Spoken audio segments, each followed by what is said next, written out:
முருகனே செந்தில் முதல்வனே மாயோன் மருகனே ஈசன் மகனே ஒரு கைமுகன் தம்பியே நின்னுடைய தண்டைக்கால் எப்பொழுதும் நம்பியே கைதொழுவேன் நான். ஐபிசி தமிழர்களுக்கு அன்பான காலை வணக்கம். இன்று வைகாசி 12 மே 26 சனிக்கிழமை. இன்றைய 12 ராசிகளுக்குண்டான பலன்களை பார்க்கலாம். மேஷராசி அன்பர்களே, இந்நாளிலே நீங்கள் விரும்பியவாறு எதிர்பார்த்தவாறு உங்களுக்கு வரனமையும். பொதுவாக நம்முடைய வாழ்க்கை துணை இப்படித்தான் இருக்க வேண்டும் என்ற கனவு பெரும்பாலானவர்களுக்கு இருக்கும். அதேபோல் எல்லோருக்கும் அமையுமா என்றால், ஒருவருடைய சுய ஜாதகத்திலே அவருடைய லக்னத்திலிருந்து 7ஆம் இடம் சுபக்கிரகங்கள் வீற்றிருந்தால், 7ஆம் இடத்திற்கு சுபக்கிரகங்களுடைய பார்வை கிடைத்தால் அவருக்கு விரும்பியவாறு அதைவிட சிறந்த வாழ்க்கை துணை அமையும். 7ஆம் இடத்திலே பாப கிரகங்கள், இயற்கை அசுப கிரகங்கள் இருந்தாலோ, பாப கிரகங்களுடைய பார்வை அந்த இடத்தில் பட்டாலோ வரக்கூடிய வரனை ஏற்றுக்கொள்ளக்கூடிய ஒரு அமைப்பு தான் அவர்களுக்கு இருக்கும்.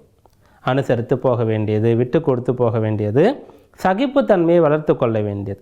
இப்படி செய்யும்போது தான் அவர்களுடைய குடும்பம் நன்றாக இருக்கும், பிரிவினை ஏற்படாமல் இருக்கும், வாழ்க்கையிலே கஷ்டம் துயரம் துக்கம் ஏற்படாமல் இருக்கும்.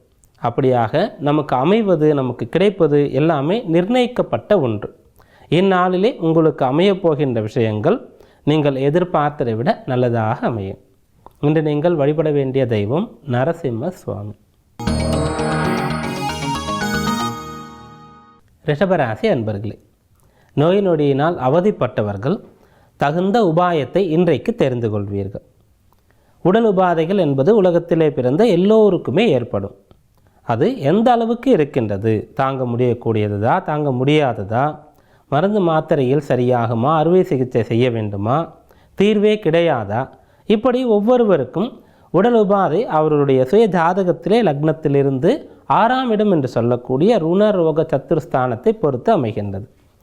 இதிலே எப்படிப்பட்ட நோய் நொடி உங்களுக்கு இருந்தாலும் அதிலிருந்து தீர்வு கிடைக்கக்கூடிய யோகம் இந்நாளிலே உண்டு. இன்று நீங்கள் வழிபட வேண்டிய தெய்வம் கால பைரவர். மிதுனராசி அன்பர்களே, இன்றைய நாளிலே நீங்கள் அடக்கத்துடன் இருக்க வேண்டியது அவசியம். முடிந்த அளவிற்கு அன்பாக இருக்க வேண்டும். எல்லோரிடத்திலும் நாம் அன்பு செலுத்த தொடங்கிவிட்டால் நமக்கு எதிரிகள் இருக்க மாட்டார்கள். யாரை நினைத்தும் நாம் கவலைப்பட வேண்டாம். யாரும் நமக்கு போட்டியாளர் கிடையாது. யார் மீதும் நமக்கு பொறாமை ஏற்படாது. அதே போன்று நாமும் யாருக்கும் எதிரியாக இருக்க மாட்டோம். நம்மை நினைத்து யாரும் பொறாமைப்பட மாட்டார்கள். அப்படியாக அன்பு என்ற ஒரு விஷயத்தை நாம் எப்போதும் எல்லோரிடத்திலும் காட்டிக்கொண்டே இருக்கும் பொழுது நம்முடைய வாழ்க்கையானது நிறைவாகவும் நிம்மதியாகவும் இருக்கும். ஆனால் நாம் பார்க்கக்கூடிய மனிதர்களிடத்தில் எல்லாம் பொறாமை போட்டி கொள்கின்றோம். ஆனால் நம்மை மட்டும் அவர்கள் நன்றாக நடத்த வேண்டும் என்று நினைக்கின்றோம். இது சாத்தியமாகாது. முதலிலே நல்ல காரியத்தை நாம் தொடங்க வேண்டும். இன்றைய நாளிலே நீங்கள் விட்டு கொடுத்து போவதற்கு தயாராக இருந்தால், அனைவரையும் சகோதர பாவத்துடன் பார்த்தால் உங்களுக்கு மன வருத்தம் சஞ்சலம் இருக்காது. இன்று நீங்கள் வழிபட வேண்டிய தெய்வம் வீரபத்ர சுவாமி. கடகராசி அன்பர்களே, சொந்த வீட்டிலே குடியிருக்க வேண்டும், சொந்த வீடு வேண்டும் என்ற எண்ணம் இல்லாதவர்கள் உலகத்தில் இருக்க முடியாது. எல்லோருக்குமே அமையுமா, அமைகின்றதா என்றால் கிடையாது. ஒரு சிலருக்கு வீடு இருக்கும், ஆனால் அனுபவிக்க முடியாது. அவர் வீடு கட்டி முடித்த உடனேயே பணி மாறுதல் கிடைத்துவிடும், வேறு ஊருக்கு சென்று விடுவார். அல்லது பிள்ளைகள் வளர்ந்து ஆளாகி பெரிய நகரங்களுக்கு செல்வார்கள். அந்த பெற்றோர் தன்னுடைய வீட்டை விட்டு பிள்ளைகளுக்காக அந்த புதிய இடங்களுக்கு சென்று வேறு ஒரு வாடகை வீட்டில் இருப்பார்கள். ஒரு சிலருக்கு வீடு அமையாததற்கு காரணமாக பொருள் தடையாக இருக்கும். கையிலே பொருள் இருந்து வாங்கக்கூடிய சக்தி இருந்தும் கூட வீடு அமையாதவர்கள் பலர் இருக்கின்றார்கள். அதற்கு ஒரு யோகம் தேவை. அப்படியாக உங்களுடைய கனவு வீடு வாங்க வேண்டும், கட்ட வேண்டும் என்று இருந்தால் அதற்குண்டான முயற்சிகளை இன்றைக்கு நீங்கள் மேற்கொள்ளலாம். அதற்கு தேவையான உதவிகளும் ஒத்துழைப்பும் அனுமதி ஆதரவும் கிடைக்கும். இன்று நீங்கள் வழிபட வேண்டிய தெய்வம் வராகமூர்த்தி. சிம்மராசி அன்பர்களே, இந்நாளிலே நீங்கள் பலமுறை ஏற்கனவே தொடங்கி தோல்வியடைந்த காரியங்களை மீண்டும் செய்யலாம். ஒரு சிலருக்கு ஒரு காரியத்தை செய்து முடிக்க வேண்டும் என்று நினைத்துவிட்டால் எத்தனை முறை அதிலே தோல்வி பெற்றாலும் நஷ்டமடைந்தாலும் அதிலே வெற்றி பெறும் வரை ஓய்வு என்பதே தேவை இருக்காது, அதிலேயே கவனம் இருக்கும். அப்படிப்பட்டவர்கள் இன்றைய நாளிலே நீங்கள் தோல்வியடைந்த காரியங்களை மீண்டும் செய்யலாம். அது உயர்கல்வி தேர்வாக இருக்கலாம், உத்தியோகத்திற்கு உண்டான நேர்முக தேர்வாக இருக்கலாம், தொழில் தொடங்கக்கூடியதாக இருக்கலாம், வெளிநாடு முயற்சியாக இருக்கலாம்.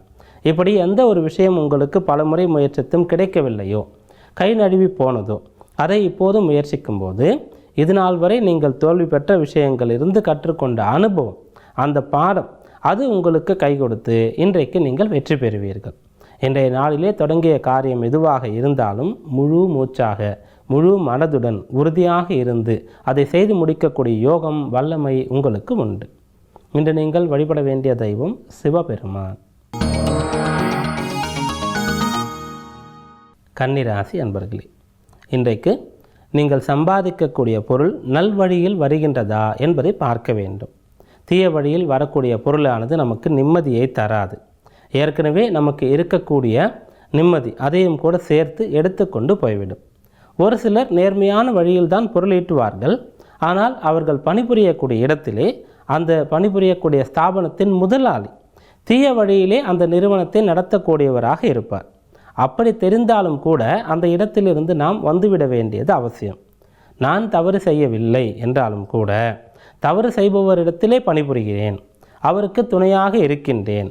அப்படி தவறு செய்யக்கூடிய ஒருவருடைய சொல்லை கேட்கின்றேன், அவரிடத்திலிருந்து நான் ஊதியம் பெறுகின்றேன் என்றாலும் அதுவும் தவறுதான். அப்படியாக நேரடியாகவோ மறைமுகமாகவோ தீய வழியிலே உங்களுக்கு பொருள் வந்தால் அதனால் உங்களுக்கு மன நிம்மதி போகின்றது. எதற்காக பொருளை சம்பாதிக்கின்றோமோ அந்த ஒரு விஷயமே உங்களுக்கு நடக்காமல் போய்விடும். இன்று நீங்கள் வழிபட வேண்டிய தெய்வம் லக்ஷ்மி நாராயணர். துளாராசி அன்பர்களே, இந்நாளிலே மனதிலே நல்ல தினம் இருக்கும், தெளிவாக காணப்படுவீர்கள். வாழ்க்கையிலே ஏதாவது சாதிக்க வேண்டும் என்ற ஒரு இலக்கை இன்றைக்கு நீங்கள் தீர்மானிக்கலாம். அல்லது இப்போது உங்களுக்கு இருக்கக்கூடிய தலையாய பிரச்சனை எதுவோ அதை முடிக்க முடியும் என்ற நம்பிக்கையை நீங்கள் பெறுவீர்கள். வாழ்க்கையிலே கஷ்டமில்லாதவர், பிரச்சனை இல்லாதவர், சவால்களை சந்திக்காதவர் யாரும் இருக்க முடியாது. அப்படியாக இது நம்மால் முடியாது, இந்த பிரச்சனை தீராது என்று நீங்கள் ஒரு பிரச்சனைக்கு முடிவெடுத்திருந்தால் அதை தீர்க்கக்கூடிய சக்தியை இப்போது பெறுவீர்கள். அதற்குண்டான உபாயம் வழியை நீங்கள் புரிந்து கொள்ள முடியும். இன்றைக்கு நீங்கள் சாதிக்கக்கூடிய ஒரு அமைப்பு இருக்கின்றது. சாதனை செய்வது, சாதிப்பது என்று சொல்வது பெரிய அளவிற்கு ஒரு விளையாட்டு போட்டியிலே செய்வது, பெரிய அளவிற்கு ஒரு அறிவியல் ஆராய்ச்சி, புதிய விஷயங்களை கண்டுபிடிப்பது, இது மட்டும் கிடையாது. சக்திக்கு மீறிய கஷ்டங்களிலிருந்து விடுபடுவது, மிகப்பெரிய இலக்கை நாம் அடைவது, இதுவும் கூட சாதனை தான். அப்படியாக இன்றைய நாளிலே நீங்கள் பெரிய இலக்கை அடைவதற்குண்டான முயற்சியை எட்டுவீர்கள். இன்று நீங்கள் வழிபட வேண்டிய தெய்வம் முருகப்பெருமான். விருச்சிக ராசி அன்பர்களே, நற்காரியங்களுக்காக முன்னிற்கும் யோகம் இன்றைக்கு உங்களுக்கு உண்டு. பொதுவாக ஒருவர் பிரபல்யம் அடைகின்றார் என்றால் அவர் தீய வழியிலும் பிரபல்யம் அடையலாம், நல்வழியிலும் பிரபல்யம் அடையலாம். இன்றைக்கு நீங்கள் நல்வழியிலே பிரபல்யம் அடைவீர்கள். நல்லது செய்து நன்மை புரிந்து நற்காரியங்களுக்கு முன்னின்று பிறருக்கு உதவி செய்து பொதுநல நோக்கம் கொண்டு அதன் மூலமாக பெயரெடுப்பீர்கள். அதன் மூலமாக பிரபல்யம் அடையக்கூடிய யோகம் உண்டு. அதுவும் புதிய இடங்களுக்கு சென்று அந்த இடத்திலே இருந்து அங்கு அனைவரையும் சேர்த்து கூட்டாக இருந்து பொது காரியங்களிலே ஈடுபட முடியும். சொந்த ஊரிலே இருக்கக்கூடியவர்கள் அந்த ஊரிலே ஆன்மீக பணிகளை செய்வது, அந்த ஊரிலே அறக்கட்டளைகளை, தர்ம காரியங்களை, அறக்கட்டளை தொடங்கி தர்ம காரியங்களை செய்வது, இதுவெல்லாம் சாத்தியமாகும். ஏதாவது ஒரு வகையில் இன்றைக்கு நீங்கள் நற்காரியம் செய்வீர்கள். உங்களுடைய பெயரானது பிறரால் உச்சரிக்கப்படும். இன்று நீங்கள் வழிபட வேண்டிய தெய்வம் விநாயக பெருமான். தனுசு ராசி அன்பர்களே, சொத்துக்கள் சம்பந்தமான விஷயங்களிலே இப்போது உங்களுடைய எண்ணம் ஈடேறும். சொத்துக்கள் வாங்க வேண்டும் என்று நினைக்கக்கூடியவர்கள் அதற்குண்டான ஒரு தகுதியை பெறுவீர்கள். அதற்குண்டான வழியை அறிவீர்கள். சொத்துக்கள் விற்க வேண்டும் என்று நினைத்து கொண்டு இருக்கக்கூடியவர்கள் பெரிய அளவிற்கு நஷ்டம் இல்லாமல் எதிர்பார்த்த தொகைக்கு உங்களுடைய சொத்து விற்கக்கூடிய ஒரு சூழ்நிலை இன்றைக்கு உருவாகும். மேலும் இந்நாளிலே பிள்ளைகளுக்காக பெரிய தொகையை தயார் செய்து அவர்களை உயர்கல்வி பயிற்றுவிப்பது, அவருடைய திருமண காரியங்களை கவனிப்பது, இதுவும் கூட உங்களுக்கு சாத்தியமாகும். மேலும் இந்நாளிலே உங்களுடைய நியாயமான கோரிக்கைகள், நியாயமான விருப்பங்கள் இது நிறைவேறுவதற்கும் கூட வாய்ப்புண்டு. என்று அடக்கத்துடன் இருந்து கிடைக்கக்கூடிய அறிவுரை உதவியை பெற்று அதன் மூலமாக காரியம் சாதிக்கக்கூடிய யோகம் உங்களுக்கு உண்டு. இன்று நீங்கள் வழிபட வேண்டிய தெய்வம் ஆஞ்சநேய சுவாமி. மகர ராசி அன்பர்களே, இந்நாளிலே உங்களுடைய பிரச்சனையை தீர்க்கக்கூடிய சக்தி உங்களுக்கு கிடைக்கின்றது. பொதுவாக உறவினர் ரீதியாக உடன் பிறந்தவர் ரீதியாக உங்களுக்கு கஷ்டம் ஏற்பட்டிருந்தால் அதிலிருந்து இப்போது மீண்டு வர முடியும்.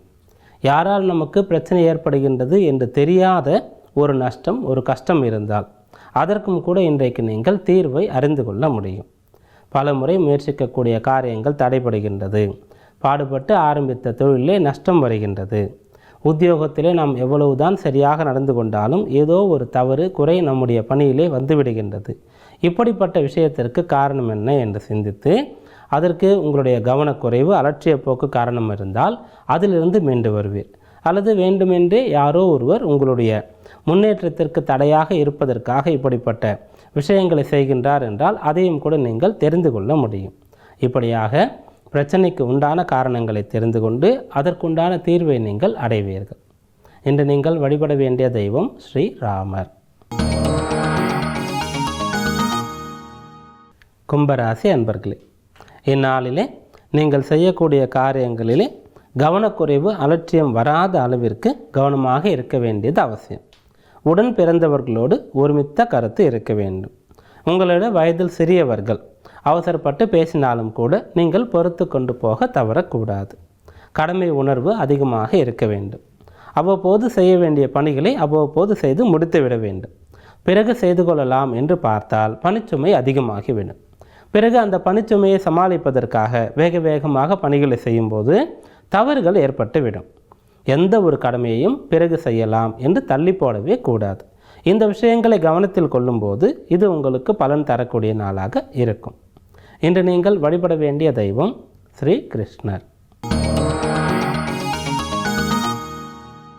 மீனராசி அன்பர்களே, இந்நாளிலே முடிந்த அளவிற்கு சகிப்புத்தன்மையை கை கொள்ள வேண்டியது அவசியம். அவசரம், வேகம், பதட்டம் போன்றவை அறவே இருக்கக்கூடாது.